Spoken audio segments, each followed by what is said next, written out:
زیارت پہ جانے کا شوق سب کو ہے، تو جس طرح زیارت پہ جانے کا شوق ہے اسی طرح لازم ہے کہ انسان احکام زیارت کے بارے میں اور آداب زیارت کے بارے میں زیادہ معلومات حاصل کریں، اور اسی طرح دوران سفر جو مسائل پیش آ جاتے ہیں، سر فہرست نماز قصر، وہ نمازیں جو قصر ہوتی ہیں ان کے بارے میں کہ قصر نماز کو کس طرح سے پڑھنی ہے اور کہاں کہاں انسان قصر اور اتمام دونوں طرح سے نماز پڑھ سکتے ہیں۔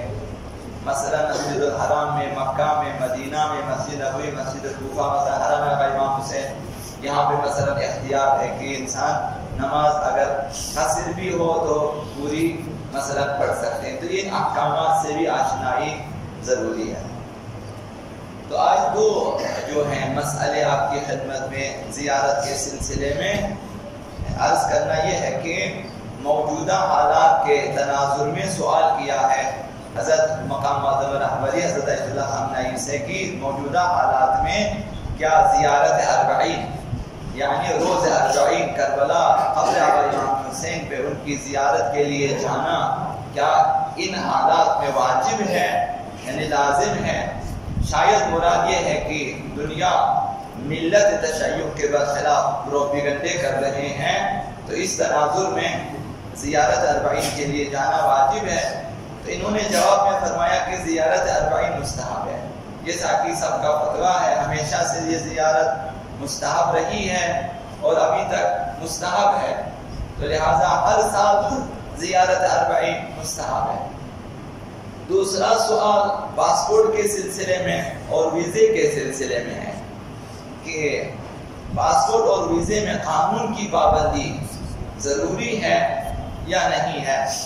سوال یہ کیا کہ زیارت اربعین کے ایام نزدیک آ جاتے ہیں اور پاسپورٹ بنانے کے ہمارے پاس بنانے کا وقت نہیں ہوتا، یا اس کے لیے یا مہینہ لگ جاتا ہے یا کئی ہفتے لگ جاتے ہیں مثلا، تو اتنے دن ہمارے پاس نہیں ہوتے۔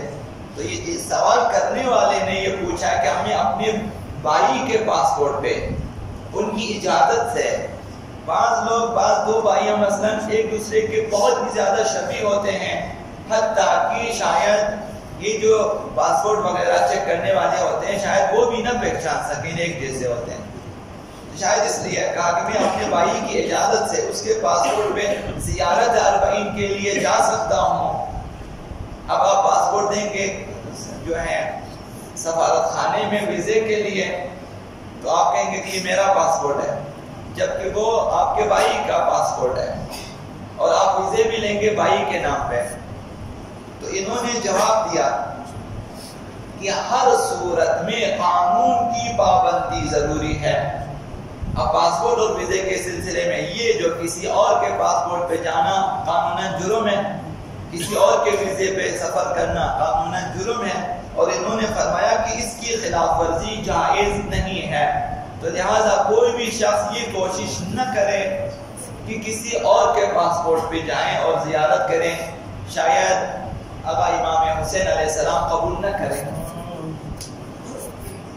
تو زیارت کے سلسلے میں آداب زیارت سے پہلے ایک مختصر مقدمہ آپ کی خدمت میں عرض کرنی ہے کہ زیارت ایک عبادی عمل ہے، یعنی ایک عبادت ہے، ایک عمل ہے، اور وہ عمل بھی عبادی ہے۔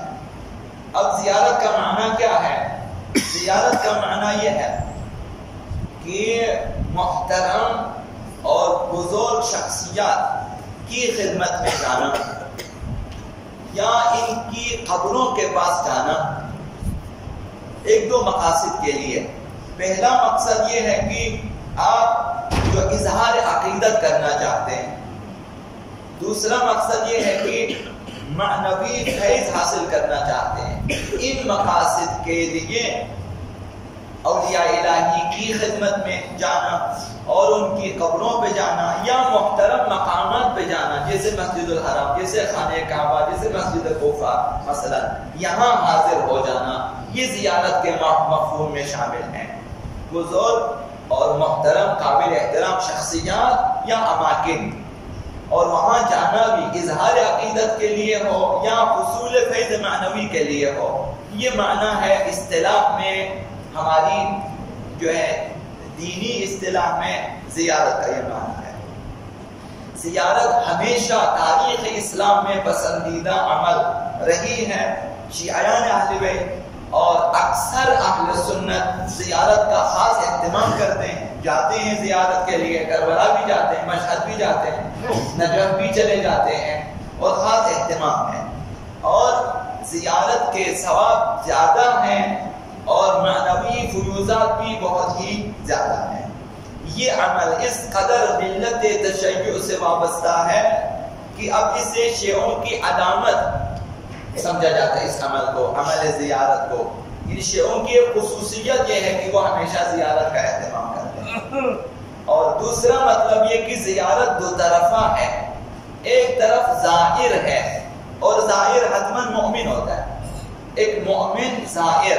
دوسری طرف مزور، جس کی زیارت کی جائے وہاں انسان ہونا شرط نہیں ہے. ممکن ہے کہ ایک انسان ہے محترم ہستی، اولیاء الہی میں سے کوئی، ممکن ہے کہ وہ کوئی مقدس مقام ہے جیسے مساجد متبرکہ، مثلا مسجد الحرام، مسجد نبوی ہیں، اور یا پھر قبور اہل بیت اطہار، یا وہ جو ہے بڑے بڑے قبرستان، یا پھر جو ہے جس ہستی کی خدمت میں جانا وہ زندہ ہو. یہ بھی شرط نہیں ہے. اولیاء الہی زندہ ہو آپ ان کی خدمت میں جائیں، یہ بھی زیارت ہے. ان کی فوتگی میں ان کی قبروں پہ جانا یہ بھی زیارت میں شامل. تو زیارت دو طرفہ ہے، زائر و مزور. زائر انسان ہوتا ہے اور مومن. مزور ممکن ہے کوئی مکان مقدس ہو یا کوئی شخصیت زندہ ہو یا وہ فوت ہو چکی ہو شخصیت اور اس کی قبر پہ حاضری ہے. لہٰذا کعبے کی زیارت بھی زیارت ہے. لوگ کعبے کی طرف دیکھنا عبادت ہے. آپ وہاں کچھ بھی نہ کریں، صرف کعبے کو دیکھیں، دیکھتے رہیں. جب تک آپ دیکھتے رہیں گے یہ عبادت ثواب، یہ بھی زیارت ہے. قبر پیغمبر اسلام ہمیشہ زیارت گاہ رہی ہے، عموماً اہل سنت کے نزدیک اور شیعوں کے نزدیک. لیکن شیعیان اہل بیت پیغمبر اسلام کے ساتھ اہل بیت اطہار کی قبور کی زیارت کا بھی خاص و خاص اہتمام کرتے ہیں. آخری بات عرض کروں، یہ جو زیارت ہے کہ قبر پیغمبر اسلام پہ، قبر پہ حاضر ہونا، زندگی میں ان کی خدمت میں جانا، یہ اور مقام رکھتا ہے. جب یہ ہستیاں اس دنیا سے چلی جاتی ہیں، ان کی قبروں پہ حاضر ہونا، یہ زیارت بقول حضرت آقا امام رضا علیہ السلام ایک عہد و پیمان ہے ہر شیعہ کی گردن پہ. یہ ایک عہد ہے، ایک قرارداد ہے، ایک پیمان ہے ہر شیعہ کی گردن پہ اور ہر محب کی گردن پہ.